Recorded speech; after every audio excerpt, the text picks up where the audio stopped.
Hola, bienvenidos al podcast Fuego con Ricardo Torres, la voz de la investigación de incendios en América Latina. Yo soy su host y hoy estaremos hablando de mis experiencias como perito tanto en Estados Unidos como en México y en varios países de Latinoamérica. Fuego no solo es un podcast, es un punto de encuentro para investigadores, peritos y profesionales del mercado asegurador. Fuego, donde el análisis es profundo, las conversaciones son reales y el conocimiento cruza fronteras. Antes de ir al episodio, los invito a suscribirse a este podcast en las plataformas donde estamos publicando: Apple Podcast, Spotify, Amazon Music, YouTube y en Google Podcast. Ahora sí, vámonos recio. Hola, qué bueno que nos pueden acompañar una vez más en este episodio de Fuego con Ricardo Torres, la voz de investigación de incendios en América Latina. Este episodio, después de hablar con varios de mis amigos y personas en el sector, decidí hacer este episodio más eh, profundo en el tema de mi trayectoria, mis experiencias, y además voy a agregar un poco más sobre cómo han escuchado en los otros podcasts. eh, Argentina y Brasil han tomado medidas para profesionalizar esta carrera de investigación de incendios.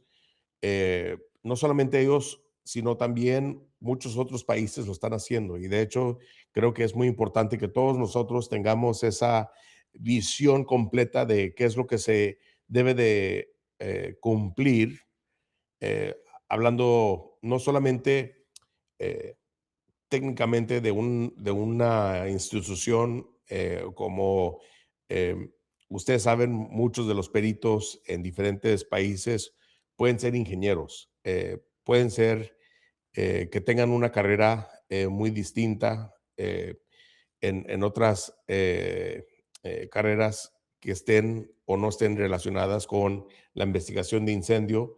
Y es muy importante que hablemos de por qué, aparte de tener esa base, ¿verdad? Porque es muy importante tener una base de conocimientos como lo que puede obtener un ingeniero en la universidad. Pero aparte de eso, también es muy importante que puedan tener estos cursos especializados. Ahora, en México, específicamente, yo sé que hay algunas instituciones que ya están haciendo este trabajo con em, los peritos. Hay un colegio de ingenieros eléctricos y mecánicos que tiene una certificación. De hecho, anoche estuve hablando con un buen amigo, Carlos Rodríguez, que forma parte de ese colegio de ingenieros, y de hecho él también tiene em, esta certificación que viene de ese colegio de ingenieros para la investigación de incendios. Entonces, en un próximo podcast va a estar él aquí con nosotros hablando específicamente de los requisitos y cómo pueden las personas que están en México obtener esta certificación. Esa es una de las cosas que creo que es muy importante para los peritos que están trabajando en este medio, que tengan conocimiento de lo que existe en sus países donde están trabajando, porque cada país va a ser un poco diferente. Y eso es lo que me lleva al tema de, bueno, entonces, ¿dónde yo obtuve esta experiencia o este conocimiento? Bueno, yo estudié en Estados Unidos. De hecho, cuando yo empecé, ya saben, como les he explicado, yo empecé de bombero. Empecé de bombero voluntario y fui creciendo en el departamento de bomberos, eh, ascensos de bombero, de maquinista o ingeniero, lo que en inglés es engineer, driver engineer, y es básicamente el operador, y también teniente. Después de teniente están los district chiefs o assistant chiefs. Yo llegué a ser assistant chief. en un cuerpo de bomberos. Y finalmente, cuando fui a trabajar con el Estado, en el estado de Texas como investigador de incendios, State Fire Marshal's Office, em, de Texas. Entonces, ya tenía yo la experiencia de trabajar tanto en el servicio de departamentos de bomberos como ahora en esa institución del Fire Marshal. Era más como una agencia de, de policíaca, ¿verdad? Porque teníamos ese poder. De hecho, el poder de un State Fire Marshal es muy eh, fuerte, muy grande, eh, muy importante, y por eso también se requieren que las personas que lleguen a ocupar esos puestos acepten la responsabilidad que viene con ese poder de poder, como yo en mi caso, yo podía ah, mandar a pedir por orden los estados de cuentas bancarias, estados de cuentas de teléfonos celulares, cualquier tipo de documento que yo requiera para la investigación de incendios, yo podía llenar un formato, lo que era un State Fire Marshal Subpoena. Eso es algo que el estado de Texas nos daba a nosotros como esa autoridad de poder hacerlo. Muy importante, porque eso es lo que nos ayudaba. Entonces nosotros, una vez que investigábamos un incendio y determinábamos que el incendio era provocado. Ahora sí, aquí es muy importante.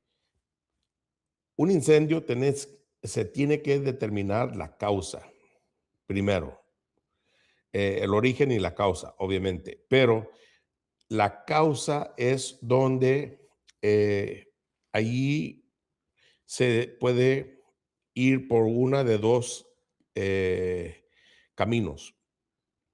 Si es un incendio provocado, entonces ya entra otra fase de investigación. O sea, si nosotros investigábamos los incendios y determinábamos que era un incendio provocado, entonces teníamos que determinar o entonces teníamos que buscar a saber quién fue el que causó ese incendio. Eso es muy importante porque ya entran diferentes cosas, ¿verdad? Lo que llaman motive and means, o sea, los motivos y la manera de hacerlo. Porque el motivo, ¿quién tiene un motivo de quemar, por decir, una casa, un negocio, un auto?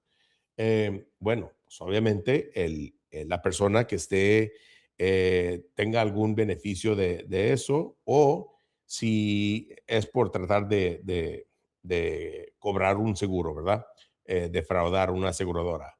O si es un acto de venganza, donde alguien está tratando de vengarse con una persona o está tratando de lastimarla, puede utilizar fuego para causarle daño, ¿verdad? Un auto, una casa, propiedad, lo que sea. Entonces, por eso es la segunda fase de la investigación era muy importante y era totalmente, ahora sí, trabajo de policía investigador. Y entonces ahí es donde nosotros podíamos utilizar esta autoridad que teníamos, esta autoridad de pedir esos documentos, esa información,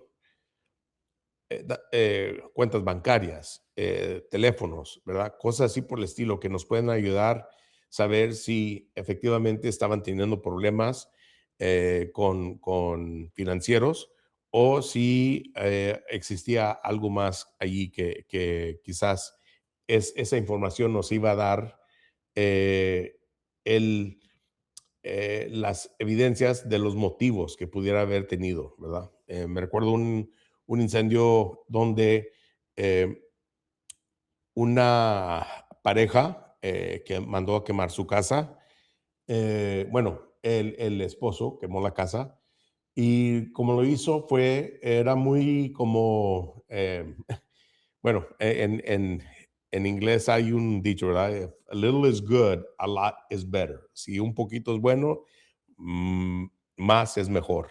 Entonces, em, en este caso me recuerdo que me marcaron, yo apenas estaba entrando con el State Farm Marshal's Office y me marcan y me dicen que tenían un caso de un incendio de una casa habitación que se había quemado y no habían podido cerrarlo porque el propietario, el dueño, se había eh, ido de allí, de donde, en McAllen, se había ido a otro estado, en Estados Unidos, según a trabajar, y no lo podían localizar. Entonces, yo empiezo a revisar del expediente, pues, obviamente era un expediente, eh, muy, muy grande. De hecho, em, lo que pasó es que el agente no era agente, la persona que estaba manejando ese caso, por la aseguradora, era un conocido mío, que había conocido, desde tiempo atrás. Cuando él sabe que yo soy, fire marshal, me dice: "Oye, tengo un caso", me manda la información, preliminar solamente de que se había hecho una investigación y que se había detectado que era un incendio provocado. Entonces me dice: "Mándame una carta", era una carta, lo que llamaban una letter 546 o algo así, no me recuerdo muy bien, que nosotros también podíamos mandarle a la aseguradora para que nos dieran todo el expediente, y entonces con ese expediente nosotros podíamos empezar a revisar esos documentos. Y es precisamente lo que hice. Empecé a revisar los documentos y, para no hacer la historia tan larga, voy dándome cuenta que la persona esta estaba, nunca se fue a otro estado. De hecho, estaba ahí en McAllen, estaba escondido, se estaba escondiendo porque se había herido, se quemó, eh, precisamente durante el proceso del incendio. Le explico ahora sí. Lo que pasó es que esta persona eh, utilizó gas LP y tomó una tubería de gas LP, la metió por la casa y había agujerado la tubería, ¿verdad? Para que ese gas empezara a filtrarse adentro de la casa. Además de eso, utilizó unos sacos eh, que los empapó de gasolina y que los puso en diferentes partes de la casa. Y pues ya se pueden imaginar la cantidad de vapores que se están acumulando durante este proceso que él está haciendo todo, del estirar la tubería por la casa, de meter estos sacos de gasolina, empapados de gasolina. Cuando él ya va a prender con el encendedor, y usó un encendedor para prender el fuego, y donde lo prende, explota la casa. Imagínense todos los vapores que se van creando y que se están acumulando dentro de la casa, pues fue una explosión muy fuerte. Eh, y pues resultó herido, y en vez de ir a un hospital allí local, se fue a un hospital en México. Allí, al cruzar la frontera de McAllen, está Reynosa, y fue a Reynosa a que lo atendieran sus heridas. Entonces, yo cuando empiezo a investigar, ahora nos adelantamos un poco, yo cuando empiezo a investigar me doy cuenta dónde estaban, o en dónde habían rentado un departamento, porque cuando la casa no podían vivir en ella, la aseguradora le daba dinero, le daba una cantidad de dinero mensual para que ellos estuvieran rentando un lugar donde pudieran vivir. Entonces, cuando voy y busco y encuentro este complejo de departamentos, me entrevisto con la gerente. Y casi inmediatamente, cuando le empiezo a preguntar, para este tiempo ya la familia esta ya no estaba allí, ya se habían salido. Em, Estuvieron ahí, yo creo que 6 meses o algo así, no recuerdo exactamente, pero para cuando yo llegué, ya no estaban, pero la señora sí se recordó muy bien de este señor. ¿Por qué? Porque venía con su cara em, con bandages, donde lo habían tratado por quemaduras y no solamente la cara, también el hombro y diferentes partes de su cuerpo. Entonces ella se recordaba muy bien, sí, me recuerdo de fulano, me recuerdo que estuvo aquí, que rentó, y me recuerdo que estaba lastimado. Parece que hubo un incendio o algo y se lastimó por fuego.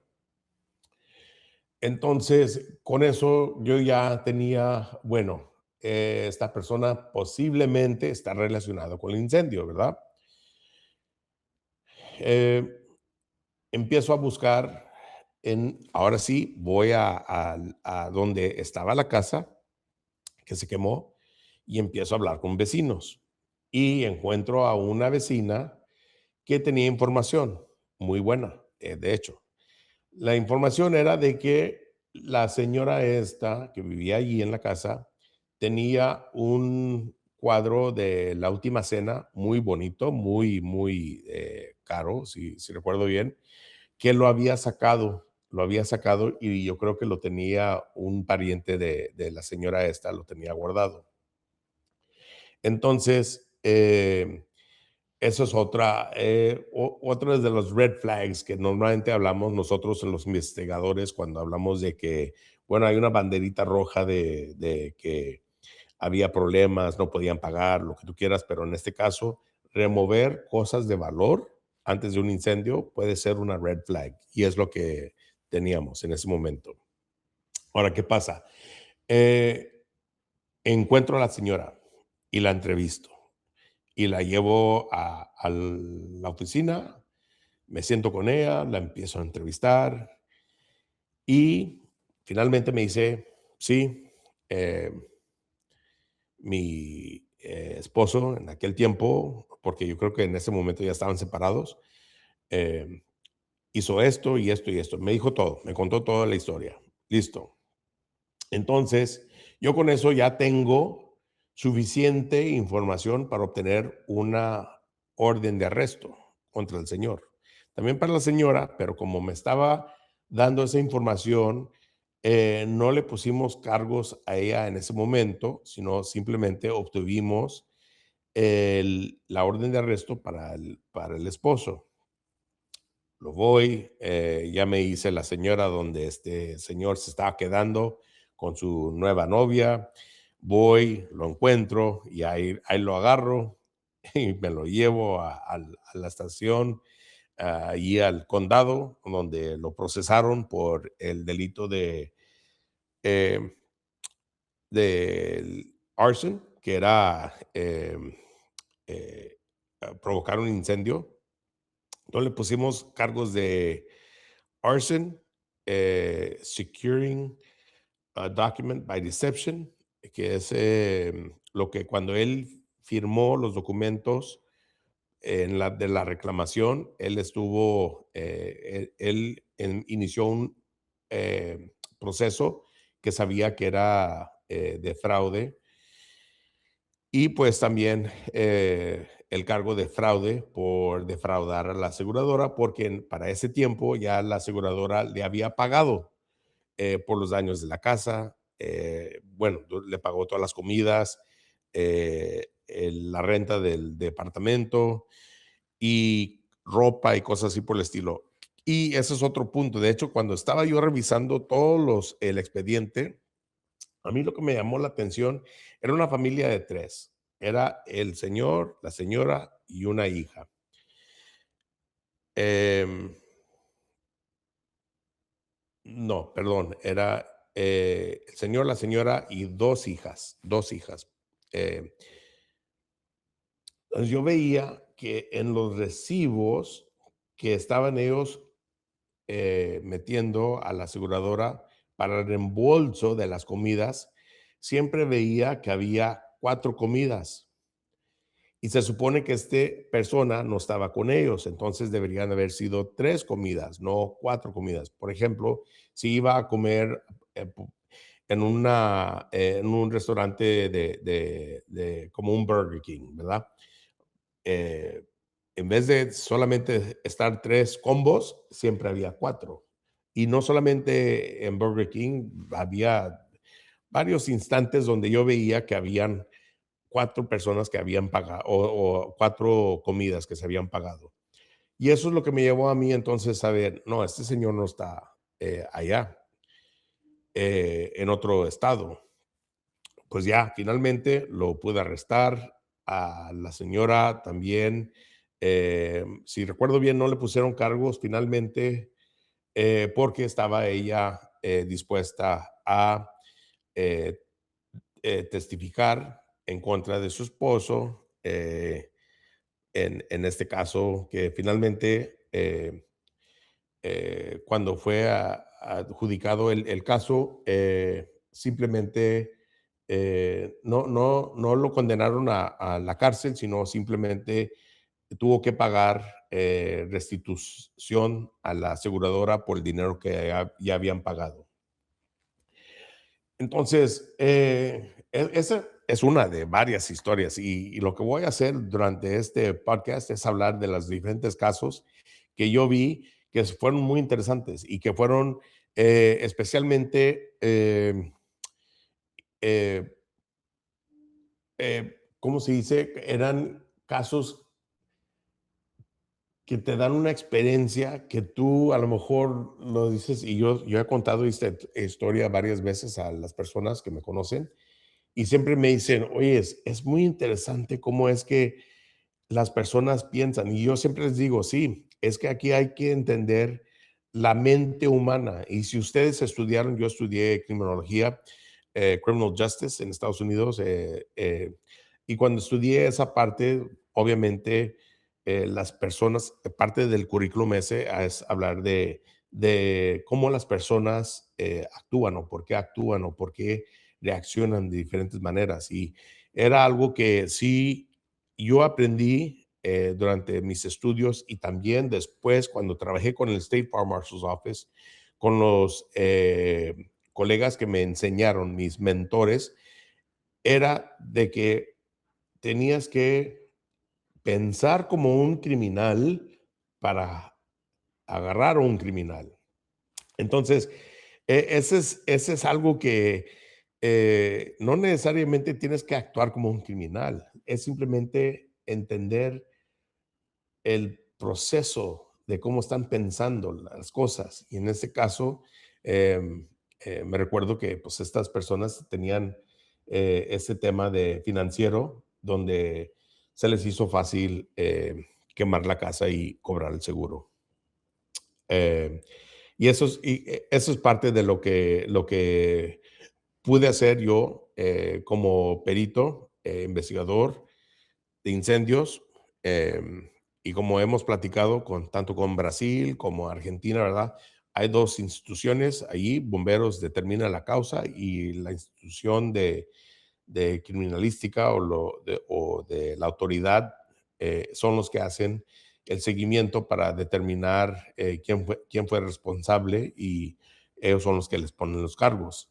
A diferencia, nosotros en Texas, yo era la persona que podía hacer tanto el trabajo de la investigación de incendio como el trabajo de investigar quién fue el que causó el incendio.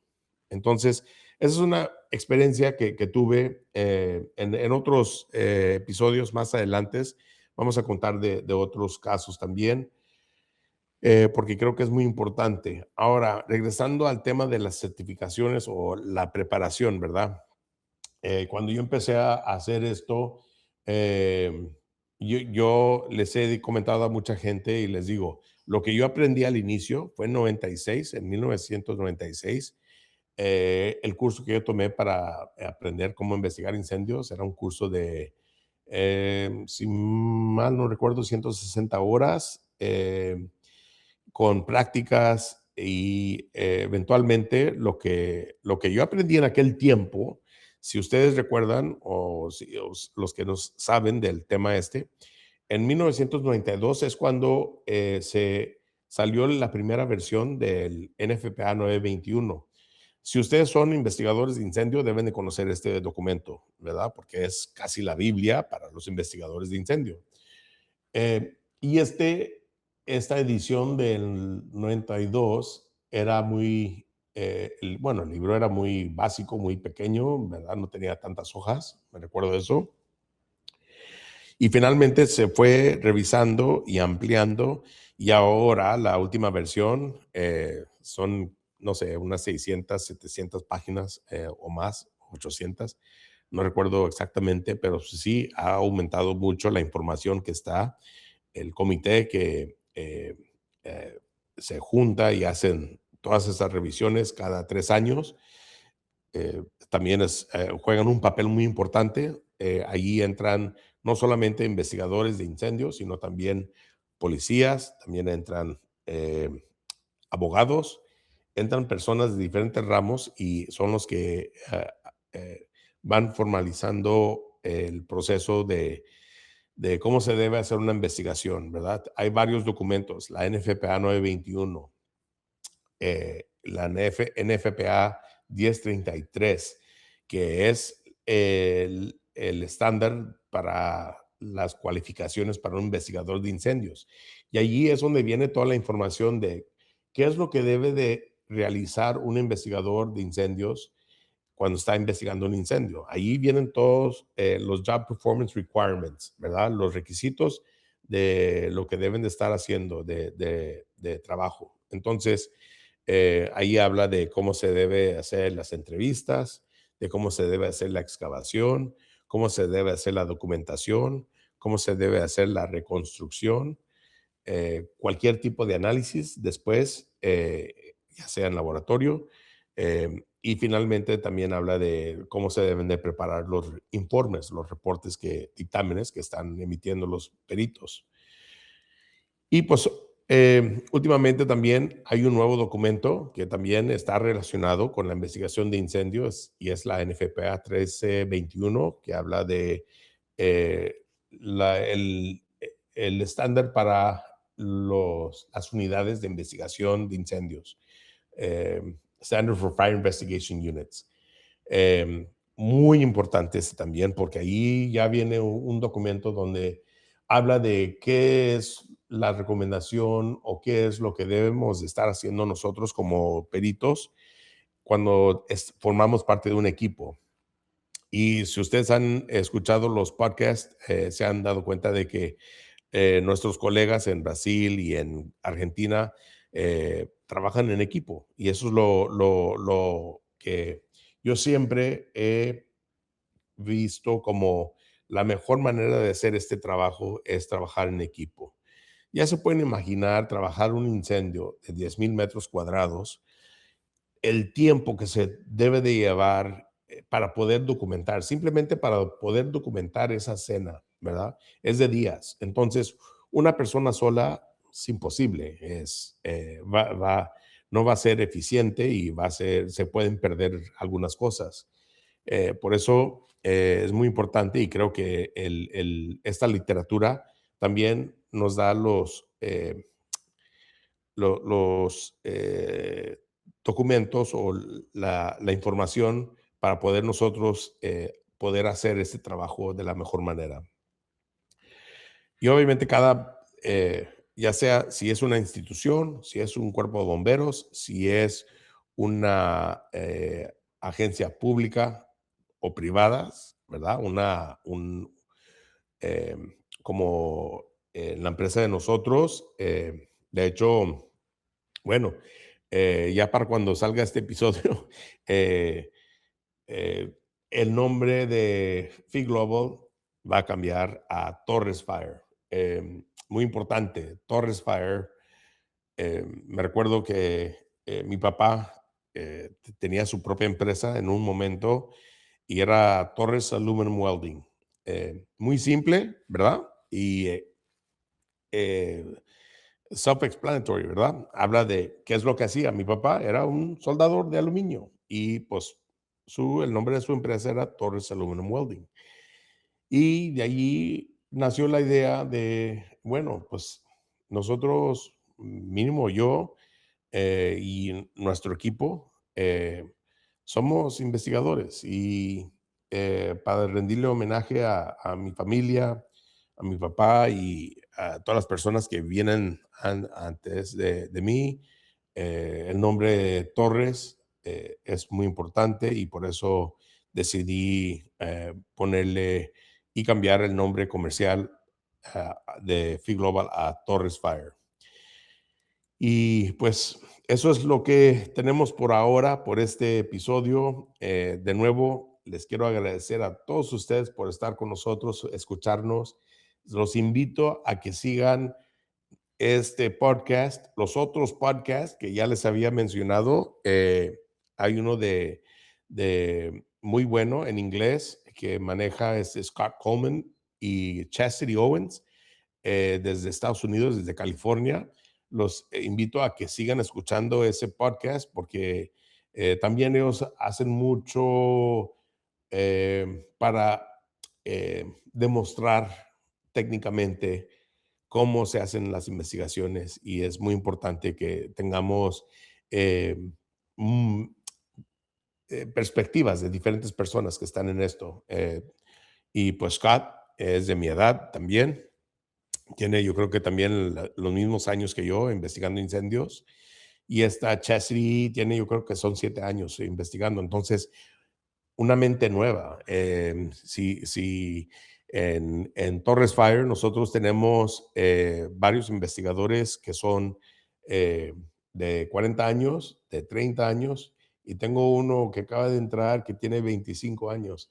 Y es importante porque todos tienen una muy buena perspectiva de cómo ellos piensan, cómo analizan, cómo ven las cosas y tener eso es muy, muy bonito porque la verdad todos tienen esa perspectiva individual que puede aportar mucho en una investigación y pues eso es lo que me da mucho orgullo de que tengamos este equipo de diferentes personas, diferentes edades, diferentes capacidades, estudios, y eso es lo que mi recomendación para todos es siempre que formen parte de un grupo así multidisciplinario, porque la verdad es que es la mejor manera de abordar el tema de investigación de incendios. Entonces ya con eso me despido, les agradezco de nuevo, hagan, por favor, nos siguen, hagan like y suscríbanse si tienen algunas preguntas, recomendaciones, algo en particular que quieran hablar.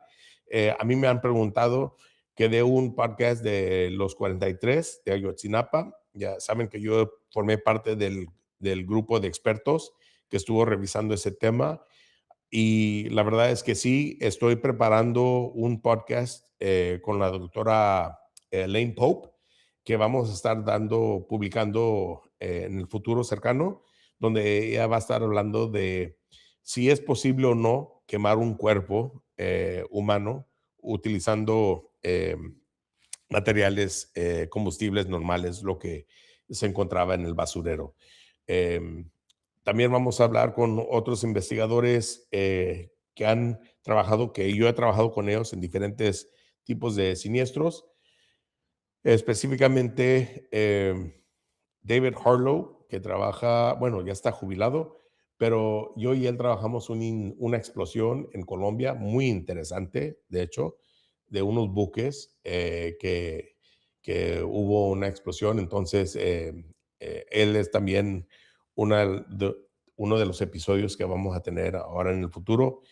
Y de nuevo, si tienen alguna pregunta, algún comentario de lo que quieren escuchar en este podcast, por favor, nos manden mensaje, nos pueden mandar mensajes en el mismo podcast. Yo creo que hay un lugar donde pueden poner comentarios o igual ponemos el contacto en el episodio para que nos puedan contactar. Y pues con eso ya me despido. De nuevo, muchas gracias por escucharnos y nos vemos en el próximo episodio de Fuego con Ricardo Torres.